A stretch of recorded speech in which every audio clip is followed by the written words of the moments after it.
नमस्कार दोस्तों, स्वागत है आप सभी का आपके अपने यूट्यूब चैनल ऑनलाइन स्टडी डी केमर। यहाँ पर यूपीएससी एग्जाम जुलाई 2026 के लिए आज फिर लेकर आए हैं पर्यावरण अध्ययन की 200 प्रश्नों की क्विक रिवीजन सीरीज। दोस्तों, यहाँ पर जो प्रश्न हमने लिए हैं, यहाँ पर ऐसे प्रश्न हमने सिलेक्ट किए हैं जो आपकी तैयारी को बेहतर बनाएंगे। ऐसे प्रश्न जो हमारे यूपीएससी एग्जाम में पूछे गए हैं, पूछे जाते हैं।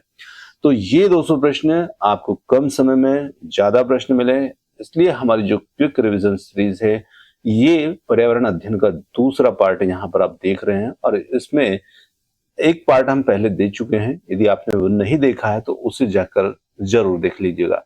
चलिए बिना देर किए वीडियो को करते हैं स्टार्ट और चलते हैं हमारे महत्वपूर्ण प्रश्न रिवीजन प्रश्नों की सीरीज पर। देखिए, फर्स्ट क्वेश्चन आता है, विश्व गोरैया दिवस प्रतिवर्ष किस तिथि को मनाया जाता है? तो यहाँ पर प्रश्न आपके लिए नया हो सकता है। विश्व गोरैया दिवस जो है प्रतिवर्ष मनाया जाता है, ये मनाया जाता है 20 मार्च को। तो यहाँ पर प्रश्न आपके जो है एनसीईआरटी पर्यावरण से संबंधित हैं। तो यहाँ पर अगला प्रश्न लेते हैं, उत्तर प्रदेश का कौन सा राष्ट्रीय उद्यान जो है भारत नेपाल सीमा पर स्थित है और जो बाघों के लिए प्रसिद्ध है? तो दुधवा राष्ट्रीय उद्यान जो कि लखीमपुर खीरी में है और ये बाघों के लिए प्रसिद्ध है। मकर संक्रांति के समय सूर्य किस रेखा पर सीधा चमकता है? तो निश्चित रूप से मकर संक्रांति नाम से ही आप देख सकते हैं, ये मकर रेखा पर। वन्य जीव संरक्षण के लिए दी जाने वाली भारत की सबसे बड़ी पुरस्कार राशि कौन सी होती है? तो यहाँ पर ध्यान रखिएगा, वन्य जीव संरक्षण के लिए दी जाने वाली सबसे बड़ी पुरस्कार राशि होती है, वो होती है राजीव गांधी वन्य जीव संरक्षण पुरस्कार। अगला हमारा प्रश्न आता है, सवाना घास के मैदान मुख्य रूप से किस महाद्वीप में पाए जाते हैं? तो आपने नाम काफी बार सुना होगा। सवाना घास के मैदान जो होते हैं ये अफ्रीका महाद्वीप में जो है ये देखने को मिलते हैं। एलपीजी गैस सिलेंडर में होने वाले रिसाव का पता लगाने के लिए कौन सा यौगिक मिलाया जाता है? तो उसमें इथाइल मरकेप्टेन जो है वो यहाँ पर मिलाया जाता है। सूत्र को थोड़ा सा अवॉइड कीजिएगा, ये मिसप्रिंट हुआ है। आगे बढ़ते हैं, वायुमंडल में कौन सी गैस सूर्य कि हानिकारक परावैंगनिक किरणों को अवशोषित करती है? हम सभी जानते हैं ओजोन गैस जो होती है O3। ये हमारा उत्तर है। जल प्रदूषण को मापने के लिए प्रयुक्त होने वाला बीओडी का पूर्ण रूप क्या है? यहाँ पर बायोकेमिकल ऑक्सीजन डिमांड जो होता है वो इसका पूर्ण रूप होता है। भारतीय संविधान का कौन सा अनुच्छेद राज्य सरकारों को वन्य जीव संरक्षण का निर्देश देता है? तो अनुच्छेद 48A जो है ये यहाँ पर राज्य सरकारों को वन्य जीव संरक्षण के निर्देश देता है। भारत सरकार का सबसे बड़ा राष्ट्रीय उद्यान कौन सा है और ये कहां पर है? तो हेमिस राष्ट्रीय उद्यान लद्दाख। चिपको आंदोलन की शुरुआत उत्तराखंड के किस जिले से हुई थी? तो आपने सुना होगा चमोली जिला रेनी गांव, जो काफी ज्यादा यहाँ पर बार बार प्रश्न इससे पूछे जाते हैं। भारत में कपास की खेती के लिए काली मिट्टी जो होती है वो यहाँ पर सबसे ज्यादा उपयुक्त होती है, उसी को रेगुर मिट्टी भी हम कहते हैं। प्राथमिक स्तर पर पर्यावरण अध्ययन की पाठ्य पुस्तकों में कहानियों को शामिल करने का मुख्य उद्देश्य क्या होता है? तो इसका उद्देश्य होता है बच्चों को अवधारणाओं को बच्चों के वास्तविक जीवन के अनुभव से जोड़ना ही इन कहानियों का उद्देश्य होता है। रेड डाटा बुक में किन जीवों का विवरण हमें दर्ज किया जाता है? तो यहाँ पर बात करें, रेड डाटा बुक में किन जीवों का विवरण दर्ज किया जाता है? संकटग्रस्त और विलुप्त प्राय प्रजातियों का। इंसुलिन हार्मोन्स की कमी से मानव शरीर का कौन सा रोग यहाँ पर देखने को मिलता है? तो इंसुलिन हार्मोन्स की कमी से मानव शरीर में जो रोग होता है वो होता है डायबिटीज, जिसे हम मधुमेह भी कहते हैं। लोकसभा के चुनाव के हेतु अधिसूचना कौन जारी करता है? भारत का निर्वाचन आयोग जो होता है ये यहाँ पर जारी करता है। गंगा नदी उत्तर प्रदेश के किस जिले से होकर के भारत के मैदानी भागों में प्रवेश करती है? तो गंगा नदी जो है उत्तर प्रदेश के बिजनौर जिले से यहाँ पर होकर के भारत के मैदानी भागों में प्रवेश करती है। इग्लू नामक जो बर्फ के घर होते हैं मुख्य रूप से किस जनजाति के द्वारा बनाए जाते हैं? बहुत महत्वपूर्ण प्रश्न है। एस्किमो जनजाति के द्वारा ये बनाए जाते हैं इग्लू नामक बर्फ के घर। कई बार ये पूछा गया प्रश्न है। भारत में प्रोजेक्ट टाइगर वर्ष 1973 में शुरू किया गया था। खाद्य श्रृंखला के परस्पर समूह को हम कहते हैं खाद्य जाल, जो कि काफी सरल प्रश्न है। केवलादेव घाना राष्ट्रीय उद्यान किस राज्य में स्थित है और यह किसके लिए प्रसिद्ध है? तो केवलादेव घाना राष्ट्रीय उद्यान राजस्थान भरतपुर में स्थित है और ये प्रवासी पक्षी और साइबेरियन क्रेन के लिए यहाँ पर यह बहुत ही प्रसिद्ध है। वन्य जीव सुरक्षा अधिनियम की बात करें तो वर्ष 1972 में वन्य जीव सुरक्षा अधिनियम जो था ये पारित किया गया था। अगला हमारा प्रश्न आता है, ग्रीन हाउस प्रभाव के लिए हम सभी जानते हैं कार्बन डाइऑक्साइड मुख्य जिम्मेदार गैस होती है। मिनीमाता रोग जो होता है ये जल में पारे के प्रदूषण के कारण से होता है, मिनीमाता रोग। अगला हमारा प्रश्न आता है, किस महाद्वीप को हम कहते हैं अंध महाद्वीप, है ना। डार्क कॉन्टिनेंट कहा जाता है, वो है अफ्रीका महाद्वीप। भारत में निम्नलिखित में से कौन सी एजेंसी मुख्य रूप से प्रदूषण मापने से संबंधित है? बहुत अच्छा प्रश्न है। तो यहाँ पर केंद्रीय प्रदूषण नियंत्रण बोर्ड जो कि CPCB है, तो यहाँ पर ये एजेंसी मुख्य रूप से प्रदूषण मापने से संबंधित होती है। कोटोपैक्सी एक सक्रिय ज्वालामुखी है जो कहाँ स्थित होता है? तो यह एंडीज पर्वतमाला में हमें देखने को मिलता है कोटोपैक्सी। तिब्बत की सांगपो नदी को भारत में किस नाम से जानते हैं? तो ये ब्रह्मपुत्र नदी को। ध्रुव तारा किस दिशा को प्रदर्शित करता है? हमेशा ये उत्तर दिशा को प्रदर्शित करता है। फूलों की घाटी जो है राष्ट्रीय उद्यान, ये हमें देखने को मिलता है उत्तराखंड में। और पर्यावरण बचाने के लिए 3R का मतलब होता है, बहुत बार प्रश्न इससे पूछा गया है, तो 3R का मतलब होता है रिड्यूस, यानी कि एक R कम उपयोग, दूसरा R यहाँ पर पुनः उपयोग, तीसरा है पुनः चक्रण, पुनः उपयोग। मानव पर्यावरण सम्मेलन 1972 स्टॉकहोम सम्मेलन कहाँ आयोजित हुआ था? तो यह आयोजित किया गया था स्वीडन में। अंतर्राष्ट्रीय ओजोन दिवस प्रतिवर्ष कब मनाया जाता है? तो यहाँ पर यह मनाया जाता है 16 सितंबर को। किसी परितंत्र में तत्वों का चक्रण क्या कहलाता है? तो इसे हम जैव भू रासायनिक चक्र यहाँ पर इसे कहते हैं। दही निर्माण हेतु कौन सा सूक्ष्म जीव जो होता है उत्तरदायी होता है? तो दही निर्माण, दूध से दही का निर्माण होता है लैक्टोबैसिलस नामक सूक्ष्म जीव के माध्यम से। मानव रुधिर वर्ग की खोज करने का जो श्रेय है वो सबसे पहले कौन से वैज्ञानिक को मिला है? तो यहाँ पर सर्वप्रथम खोज करने वाले जो थे वो थे कार्ल लैंड स्टीनर। तो यहाँ पर इसका उत्तर होगा कार्ल लैंड स्टीनर, वहां सिर्फ स्टीनर लिखा हुआ है। चलिए आगे लेते हैं, प्याज आलू अदरक वास्तव में पौधे के किस भाग के उदाहरण है? तो देखिए प्याज आलू अदरक ये देखने में हमें ऐसे लगते हैं कि जड़ वाले पौधे हैं, जड़ है, पर ये वास्तव में तना होते हैं और यही प्रश्न यहाँ पर कंफ्यूज करता है। एक कोशिकीय सूक्ष्मजीव का एक प्रमुख उदाहरण दीजिए। एक कोशिकीय सूक्ष्मजीव में हमें पैरामीशियम, युग्निला आदि जो होते हैं वो आते हैं। निम्न में से कौन सा पादप उत्पाद साबुन का विस्थापन है और एनसीईआरटी में वर्णित है? तो यहाँ पर रीठा जो है ये पादप उत्पाद है और साबुन का विस्थापन यहाँ पर होता है। उत्तर प्रदेश का राजकीय पक्षी कौन है? सारस क्रेन जो होगा वो यहाँ पर उत्तर प्रदेश का राजकीय पक्षी होगा। वन्य जीव संरक्षण अधिनियम के अनुसार भारत का राष्ट्रीय जलीय जीव गंगा के डॉल्फिन किस गैस के वर्षा के पानी में घुलने से वर्षा का पानी अम्लीय होता है? सल्फर डाइऑक्साइड, जिसके कारण से अम्लीय वर्षा होती है। भारतीय संविधान में विधि का शासन का विचार कहां से लिया गया? ये लिया गया था इंग्लैंड, ब्रिटेन से।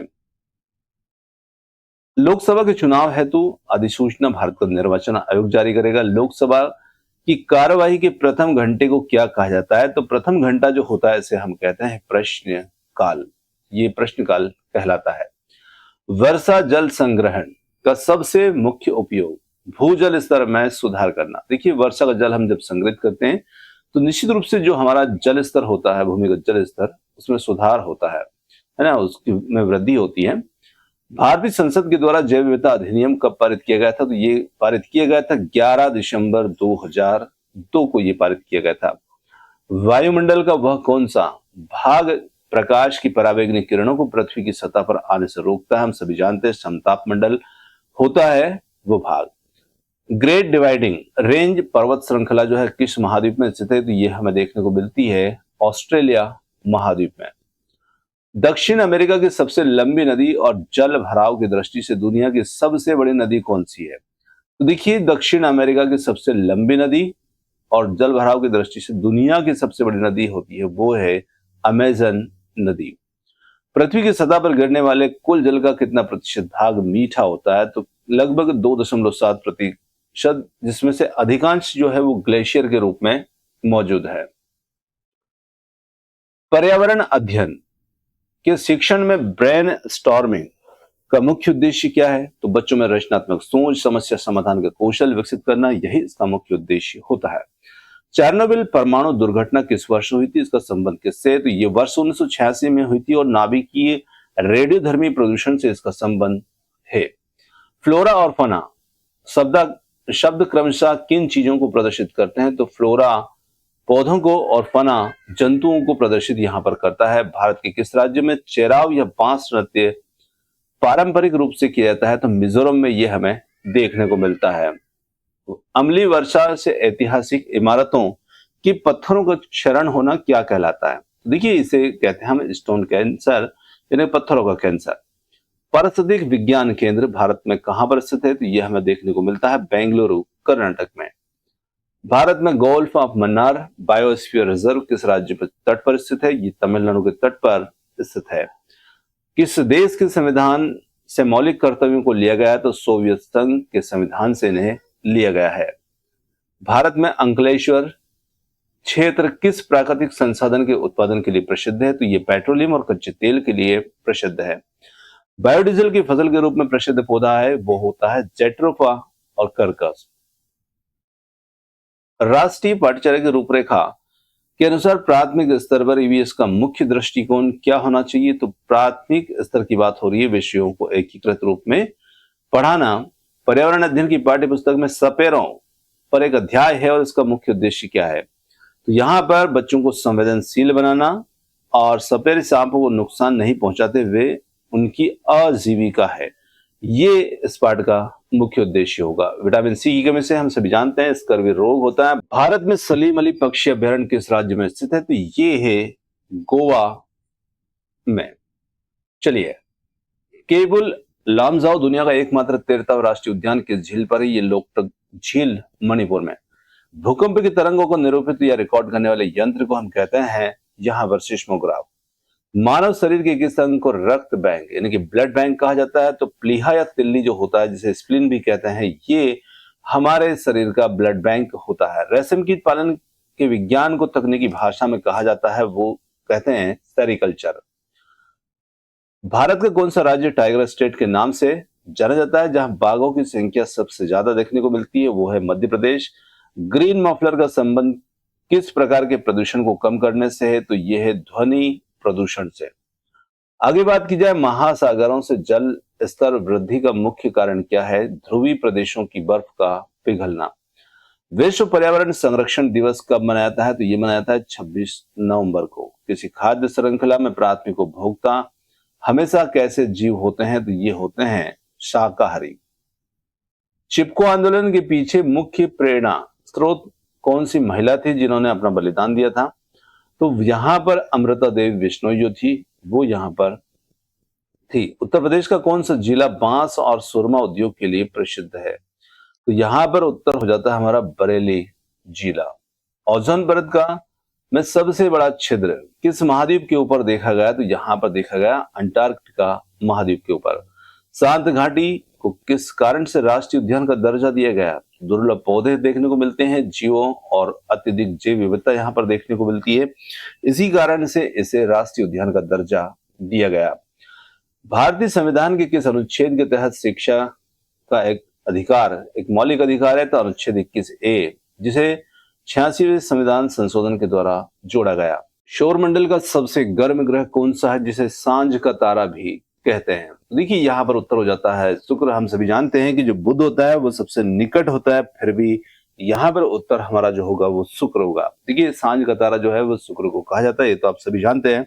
परंतु इसके गर्म होने के जो पीछे कारण होते हैं ये क्या है? तो यहाँ पर ग्रीन हाउस प्रभाव जो है वो देखने को मिलता है, जिसके कारण से यहाँ पर कार्बन डाइऑक्साइड जो होती है लगभग 96% यहाँ पर इस ग्रह पर मौजूद होती है, जिसके कारण से मतलब इसमें मौजूद है, इसके कारण से यहाँ पर ग्रीन हाउस प्रभाव जो है वो हमें देखने को मिलता है ना। और यहाँ पर तापमान जो होता है वो काफी ज्यादा होती है।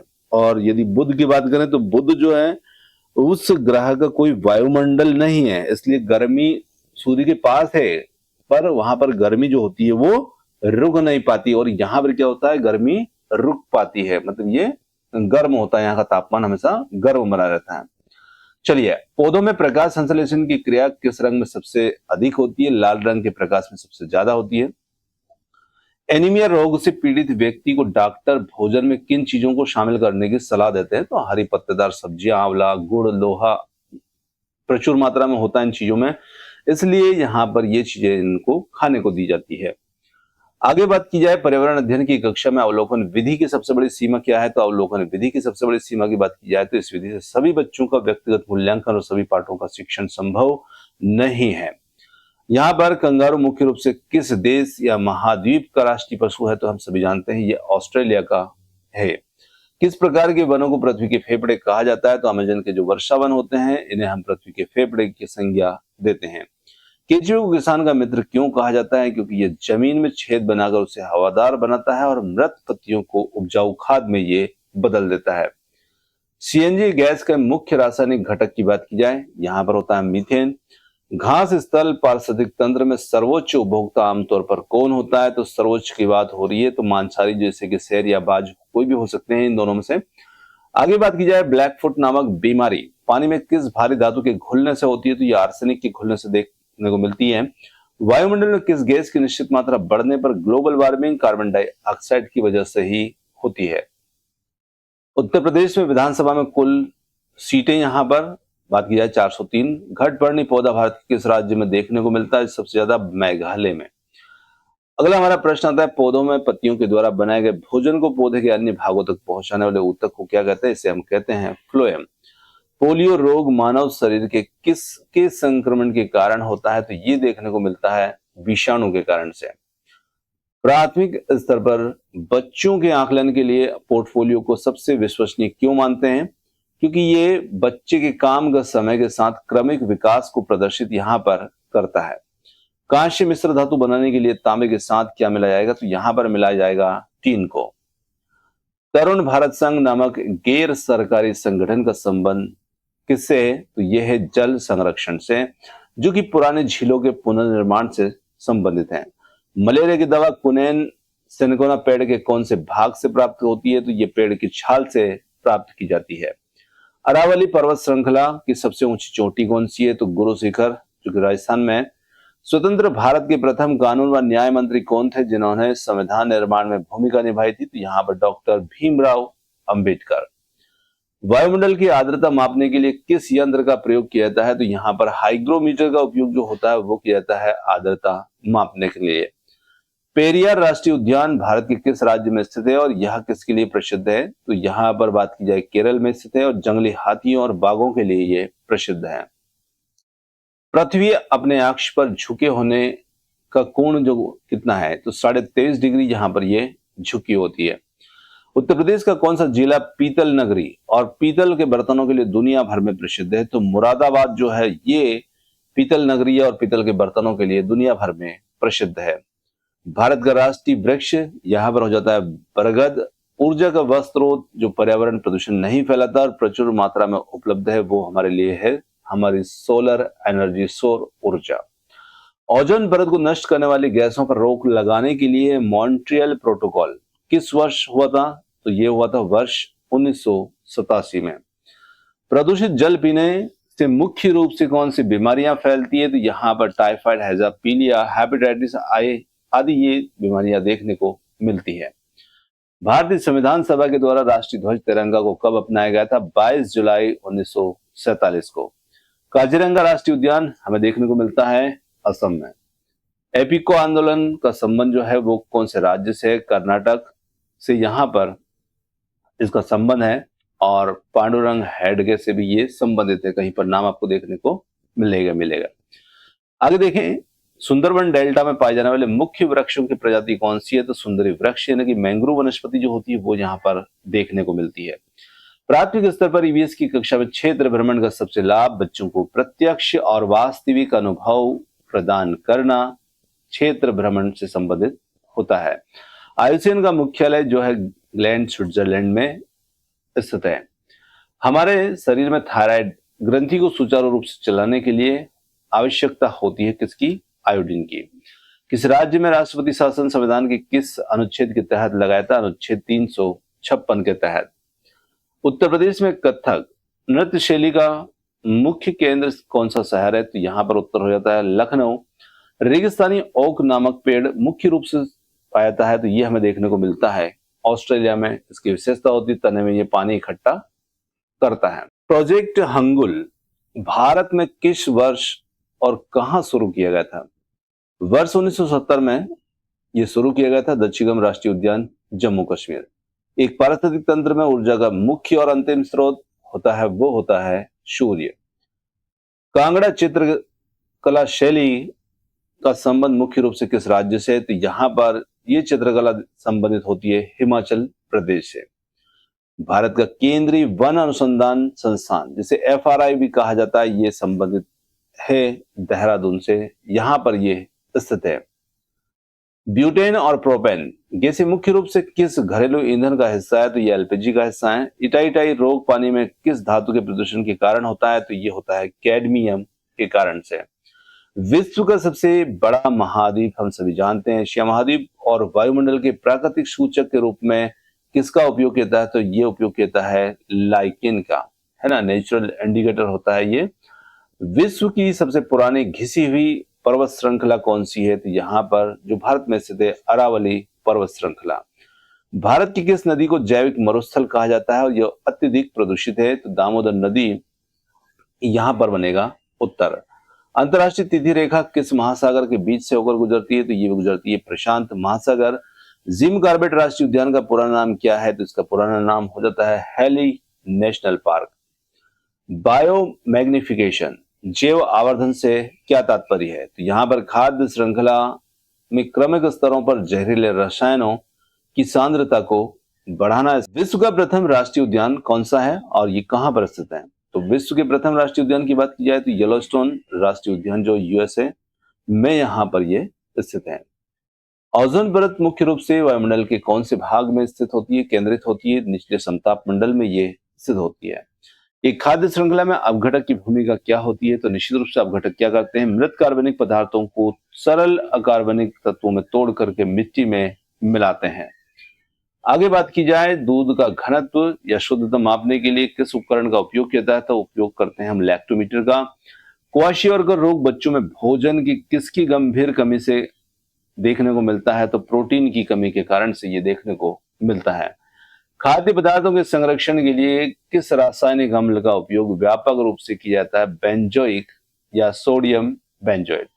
गाजर और पपीते में मुख्य रूप से कौन सा विटामिन पाया जाता है जो आंखों के लिए जरूरी है? वो है विटामिन A। मानव शरीर की सबसे बड़ी हड्डी कौन सी है और ये कहां पाई जाएगी? तो फीमर हड्डी होती है जो कि हमारी जांग में पाई जाती है। भोजन में स्टार्च की उपस्थिति का पता करने के लिए हम आयोडीन के घोल का उपयोग करते हैं, है ना, इसका रंग नीला काला हो जाता है। कश्मीर की पारंपरिक नक्काशीदार नावों को हम क्या कहते हैं जो पर्यटक के आकर्षण का केंद्र होती है? तो ये कश्मीर की पारंपरिक नक्काशीदार नाव है और इन्हें हम शिकारा कहते हैं। मिट्टी के घरों की छतों को दीमक और कीड़ों से बचाने के लिए किस पेड़ की लकड़ियों का ढांचा बनाया जाता है? तो नीम और कीकर, जिसे बबूल भी कहते हैं, कि लकड़ियों का ढांचा यहाँ पर बनाया जाता है। पश्मीना शॉल बनाने के लिए ऊन किस विशेष जानवर से प्राप्त किए जाते हैं? तो यहाँ पर चांगथंगी बकरी से प्राप्त किया जाता है। चांगपा जनजाति के लोग अपने रहने वाले तिकोने टेंटों को स्थानीय भाषा में क्या कहते हैं? तो इसे हम कहते हैं रेबो। केरल में छोटे बच्चों के द्वारा नदी पार करने के लिए उपयोग की जाने वाली लकड़ी की छोटी नाव जिसे हम वल्लम भी कहते हैं। मनाली के घर मुख्य रूप से किस सामग्री से बने होते हैं? तो ये पत्थर और लकड़ी से बने होते हैं।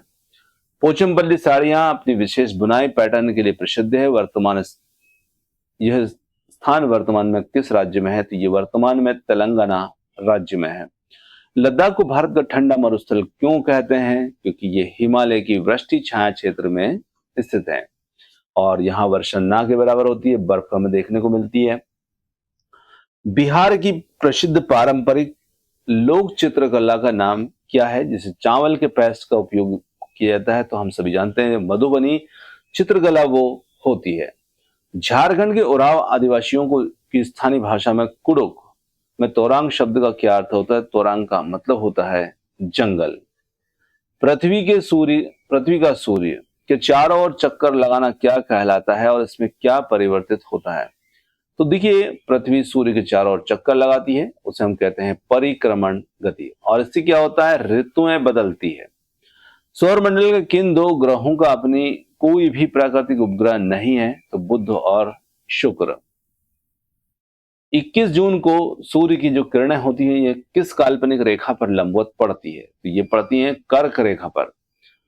भारत की कौन सी प्रसिद्ध नदी अरब सागर में गिरती है और एस्चुरी का निर्माण करती है? तो नर्मदा नदी और तापी नदी। भारत के प्रायद्वीप पठार की सबसे ऊंची चोटी कौन सी है? तो यहां पर अन्नामुडी जो कि केरल में है। सुंदरवन नाम किस विशेष वनस्पति या वृक्ष के कारण पड़ा? तो ये पड़ा था सुंदरी या मैंग्रोव वृक्षों के कारण से सुंदरवन। भूकंप की तीव्रता मापने के लिए प्रयुक्त होने वाले गणितीय पैमाने की बात की गई है। यहां पर होगा रिएक्टर पैमाना। भारत की किस नदी को वृद्ध गंगा या दक्षिण गंगा के नाम से जाना जाता है? तो यहां पर गोदावरी नदी। और अंडमान और निकोबार द्वीप समूह की सबसे ऊंची चोटी सैडल पीक। भारत में पाई जाने वाली किस मिट्टी को स्वतः जुताई वाली मिट्टी कहा जाता है? क्योंकि सूखने पर इसमें दरारें पड़ जाती है, तो वो होती है काली मिट्टी, जो कि काली कपास मृदा भी इसको कहा जाता है। कपास की खेती के लिए सबसे ज्यादा उपयुक्त मानी जाती है। भारतीय संविधान के किस भाग में राज्य के नीति निर्देशक तत्वों का वर्णन हमें देखने को मिलता है, जिसके अंतर्गत पर्यावरण संरक्षण भी आता है? तो भाग 4 अनुच्छेद 36 से 51। उत्तर प्रदेश का राजकीय वृक्ष अशोक का वृक्ष। उत्तर प्रदेश का कन्नौज शहर इतिहास और भूगोल में किस उत्पाद के लिए प्रसिद्ध है? तो यहाँ पर प्राकृतिक इत्र और गुलाब जल के लिए ये प्रसिद्ध है। विशेष रूप से इसका नाम आपको सुनने को मिलेगा। भारत के राष्ट्रपति पद के लिए चुनाव लड़ने हेतु तो न्यूनतम आयु कितनी होना चाहिए? तो यहाँ पर होना चाहिए 35 वर्ष। राष्ट्रीय पर्यावरण इंजीनियरिंग अनुसंधान संस्थान भारत में कहां पर स्थित है? तो यह है नागपुर, महाराष्ट्र। उत्तर प्रदेश की सबसे बड़ी बहुउद्देशीय नदी घाटी परियोजना कौन सी है? तो यहां पर हो जाता है रिहंद बांध परियोजना। राज्यसभा की बैठकों की अध्यक्षता कौन करता है? तो भारत का उपराष्ट्रपति यहां पर इनकी अध्यक्षता करता है। राष्ट्रीय विज्ञान दिवस भारत में प्रतिवर्ष कब मनाया जाता है? तो यह मनाया जाता है 28 फरवरी को, जो कि सर सीवी रमन की खोज की याद में ये मनाया जाता है। भारतीय संविधान को अंगीकृत और अधिनियमित कब किया गया था? तो ये किया गया था 26 नवंबर 1949 को। हमारे स्थानीय स्वशासन में ग्राम पंचायत सदस्य बनने के लिए यानी कि वार्ड मेंबर बनने के लिए न्यूनतम आयु क्या है? तो यहां पर हो जाती है 21 वर्ष। कीटभक्षी पौधे जिस मिट्टी में उगते हैं वहां किस तत्व की कमी देखने को मिलती है? तो वहां पर होती है नाइट्रोजन की कमी, इसलिए ये कीड़े मकोड़ों को खाते हैं। जड़ों के द्वारा सोखे गए पानी और खनिजों की को पत्तियों तक पहुंचाने वाले पादप ऊतक का नाम वो है जाइलम। देखिए, जल पहुंचाने वाला जाइलम है और खाद्य पदार्थों को पहुंचाने वाला फ्लोएम है। घरेलू गैस सिलेंडर में मुख्य रूप से कौन सी गैस उच्च दाब पर द्रवित रूप में भरी जाती है? तो यहां पर हो जाती है ब्यूटेन। शुष्क बर्फ वास्तव में किस गैस का ठोस रूप होती है? बहुत अच्छा प्रश्न है। यहां पर ठोस कार्बन डाइऑक्साइड। वाहनों से निकलने वाले धुएं में मौजूद कौन सा भारी तत्व मानसिक बीमारियों और शीशा विषाक्तता को फैलाता है? तो लेड या शीशा जो होगा ये हमारा यहाँ पर उत्तर होगा। प्रकाश संश्लेषण की प्रक्रिया के दौरान पौधे कौन सी गैस बाहर छोड़ते हैं? तो यहाँ पर छोड़ते हैं ऑक्सीजन गैस, O2 गैस यहाँ पर ये छोड़ते हैं। जैविक कचरे से केचुआ के द्वारा बनाई जाने वाली उच्च गुणवत्ता वाले खाद को हम कहते हैं वर्मी कंपोस्ट। लाइकेन किन दो पादप समूह के बीच एक सहजीवी संबंध है? तो यहाँ पर कवक और शैवाल। कौन सा पक्षी गर्दन को एक झटके में आगे पीछे करता है जिसका वर्णन हमें एनसीईआरटी में देखने को मिलता है? तो यहाँ पर उत्तर हो जाता है मैना, जो अपनी गर्दन को एक झटके से आगे पीछे करता है। मानव रक्त का पीएच मान कितना होता है जो इसकी प्रकृति को हल्का क्षारीय बनाता है? तो इसका मान होता है पीएच मान 7.4। प्राथमिक स्तर पर पर्यावरण अध्ययन को एक अलग विषय के रूप में ना पढ़ाकर समेकित रूप से पढ़ाने की सिफारिश की जाती है और किस राष्ट्रीय दस्तावेज ने ये की है? तो यहां पर एनसीएफ 2005। कक्षा 1 और 2 में ईवीएस को भाषा और गणित के साथ जोड़ने का मुख्य शैक्षणिक कारण क्या है? देखिए, बच्चों को उनके तात्कालिक परिवेश और स्वाभाविक रूप से सीखने का अवसर देना, बोझ जो है बस्ते का वो कम करना, यहां पर इसका मुख्य कारण है। ईवीएस के शिक्षण में समस्या समाधान विधि का पहला चरण क्या होता है? तो समस्या समाधान विधि का पहले चरण की बात की जाए, पहले हम समस्या की पहचान करेंगे या समस्या का चुनाव करेंगे, उसके बाद हम उसका समाधान करेंगे। पर्यावरण अध्ययन की क्लास में बच्चों को वास्तविक दुनिया की समस्याओं से रूबरू कराने के लिए किस शिक्षण विधि का सर्वाधिक उपयोग होना चाहिए? प्रोजेक्ट विधि या क्षेत्र भ्रमण विधि? बच्चों को गृह कार्य या दत्त कार्य देने का सबसे मुख्य शैक्षणिक उद्देश्य होता है सीखने के अवसरों का विस्तार करना। एनसीएफ 2005 के अनुसार ईवीएस की 6 मुख्य थीमों में से यात्रा थीम के अंतर्गत बच्चे क्या सीखते हैं? तो बच्चे यहाँ पर विभिन्न स्थानों, परिवहनों के साधनों, संस्कृति और भौगोलिक विविधताओं के बारे में सीखते हैं। प्राथमिक स्तर पर बच्चों में पर्यावरण के प्रति चेतना जगाने के लिए सबसे प्रभावी साधन क्या है? तो यहाँ पर पर्यावरण से संबंधित कविताओं, नाटक और व्यवहारिक गतिविधियों का आयोजन। सतत और व्यापक मूल्यांकन में सतत शब्द का वास्तविक अर्थ क्या है? तो यहाँ पर शिक्षण अधिगम प्रक्रिया के दौरान लगातार और नियमित रूप से बच्चों को सीखने के का आकलन करना।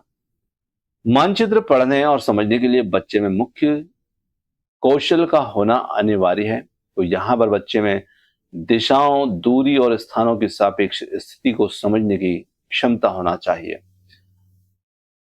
चलिए अगला प्रश्न आता है, हस्तपरक गतिविधियां बच्चों के लिए क्यों जरूरी होती है? क्योंकि इससे बच्चे स्वयं कार्य करके सीखते हैं और उनका संवेदी मोटर विकास जो होता है वो बेहतर होता है। शिक्षक के द्वारा कक्षा में पृथ्वी पर पानी समाप्त हो जाए तो क्या होगा, जैसा प्रश्न पूछा जाता है, तो ये किस प्रकार की सोच को दर्शाएगा? तो ये दर्शाएगा अपसारी सोच को, यानी कि मुक्त अंत वाले प्रश्न को। पर्यावरण की कक्षा में एक सहकारी अधिगम का क्या लाभ होता है? तो देखिए, सहकारी अधिगम का लाभ होता है बच्चे एक दूसरे के सहयोग से सामाजिक कौशल और टीम वर्क जो है उसको सीखते हैं। किसी छात्र की साल भर की शैक्षणिक और गैर शैक्षणिक गतिविधियों का क्रमिक लेखा जोखा क्या कहलाएगा? यहां पर इसे हम कहेंगे पोर्टफोलियो। पाठ्य पुस्तकों में लिंग पूर्वाग्रह को कम करने के लिए अध्यापक को क्या कदम उठाने चाहिए? जेंडर तटस्थ भाषा का प्रयोग करना और महिलाओं को साहसिक कार्यों में प्रदर्शित करने वाले उदाहरण देना। पर्यावरण शिक्षण में प्रोजेक्टर या स्मार्ट बोर्ड किस प्रकार की शिक्षण सहायक सामग्री के अंतर्गत आएंगे? देखिए, प्रोजेक्टर या स्मार्ट बोर्ड जो होंगे वो निश्चित रूप से दृश्य श्रव्य सामग्री के अंतर्गत आएंगे।